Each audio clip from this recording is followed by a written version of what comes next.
রাশি লগ্ন আমার হচ্ছে কি সিংহ রাশি এবং কুম্ভ লগ্ন, মানে আমাকে ভয়ঙ্কর 3 তারিখ বেরোই না বাড়ি থেকে। এই সিংহ রাশির লোকদের কথায় সাবধানতা অবলম্বন করতে হবে।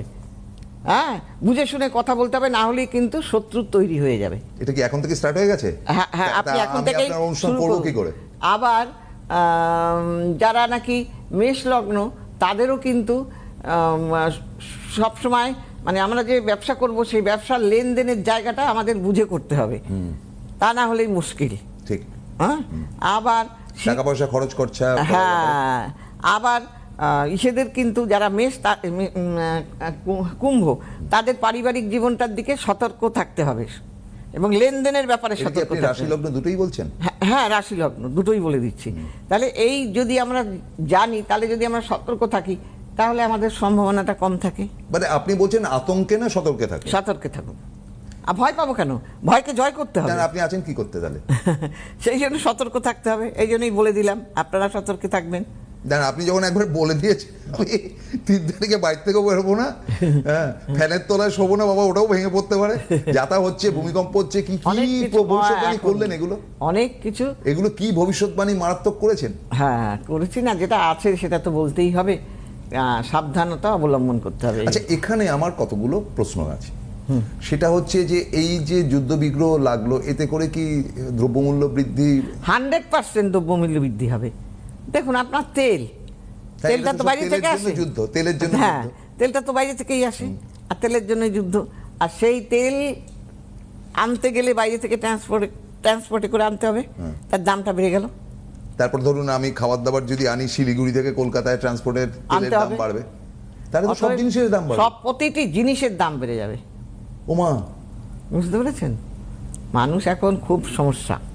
এমনিতেই আমরা খুব একটা তো সুখে নেই না, কেউই তো। সুখে নেই। এই জায়গাটা থেকে আপনার উপদেশ কি, মানে দোল পূর্ণিমাকে নিয়ে যদি কিছু বলেন?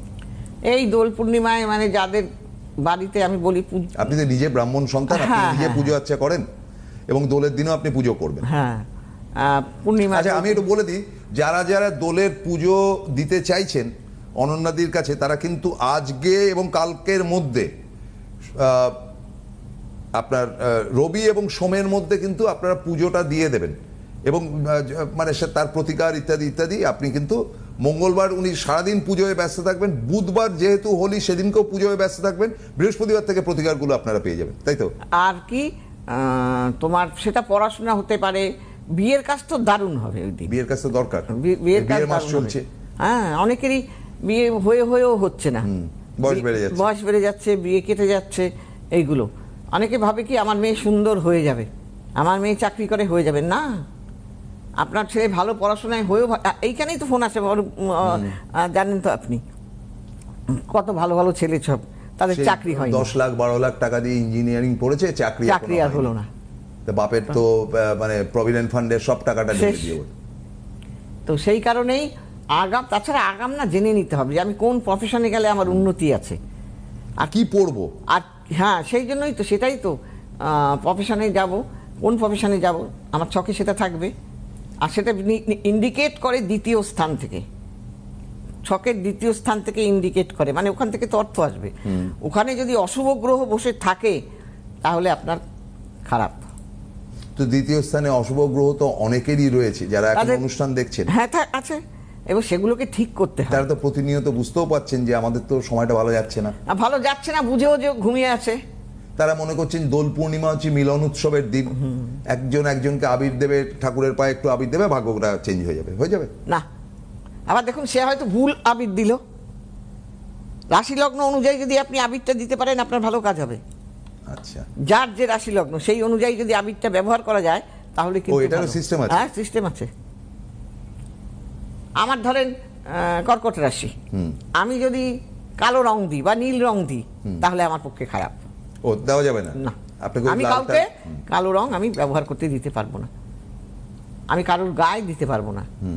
তখন আমাকে কি করতে হবে? নয় সাদা, নয় ক্রিম কালার, না হয় বাসন্তী কালার, এই তিনটে বা রূপালী কালার, এই কটা কালার সে ব্যবহার করতে পারে। তা আমরা না বুঝে তো অনেক ভুলই করি। ভুল তো কন্টিনিউয়াসলি হচ্ছে। হ্যাঁ, সেই ভুলের মাসুলও দিতে হচ্ছে জ্যোতিষীর কাছে। আমরা শুনুন, অসুখ হলে ডাক্তারের কাছে যেতে হবে, এটা স্বাভাবিক নিয়ম।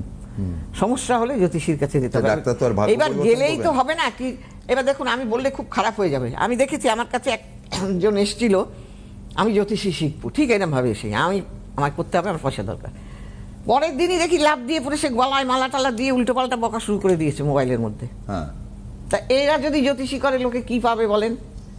তো তার দ্বারা কি কোনো উপকার পাবে আপনি মনে করেন? তারপরে ধরুন আপনি ব্রাহ্মণ সন্তান, তন্ত্রবিদ্যাটা আপনি জানতেন হ্যাঁ, আপনার অবশ্যই। পূর্বপুরুষের মাধ্যমে। হ্যাঁ। একজন আসলো আর ফট করে তন্ত্র শেখা কি এত সোজা নাকি, কোনো- সেটা একটু যদি বলেন। আরে তন্ত্র শেখা সোজা না, জ্যোতিষী করাও সোজা না। জ্যোতিষী করতে গেলেও পুঙ্খানুপুঙ্খ তার সব জানতে হবে। যারা ডাক্তারি পড়ে তাদের জন্য একটা ইন্টার্নশিপ আছে, পড়াবার পরও হ্যাঁ, তাদের হ্যাঁ, এইগুলো করতে হয়। তাহলে আমাদের ক্ষেত্রেও এইগুলো একটার পর একটা, বলে না পুরনো চাল ভাতে পারে, যত তুমি জানবে তত তুমি শিখবে। শিখলে কোথায়, ঠেকলাম যেতায়, হ্যাঁ হ্যাঁ ঠেকে শেখা। থেকে শেখা। সেই জন্য যে কাজটাই তুমি করো সেটাকে তুমি ভালোবেসে করো, ভক্তি করে করো। হ্যাঁ, তবেই তুমি তার ফল পাবে। আর তুমি যদি, আমার কাছে অনেকে আসে না, আমি কেন এই করেছিলাম, আপনি কোথায় কাকে মেরে এসেছিলেন 8 জন্মে আপনি জানেন? আজকে আপনার খারাপ হচ্ছে কেন? আরেকজনের তো আদার্স হচ্ছে না? আমি কালকেই মোবাইলে দেখলাম কি জানেন, মাকে ধরে ছেলে কি বলবো কিভাবে প্রচণ্ড আমার অত্যাচার। গায়ে কাটা শাড়ি দিচ্ছে, সে কিভাবে পেটানোর চোটেই মরে গেল মাটা। এরা ছেলে, হ্যাঁ, সেই তো। অকাল কুষ্মণ্ডের দল।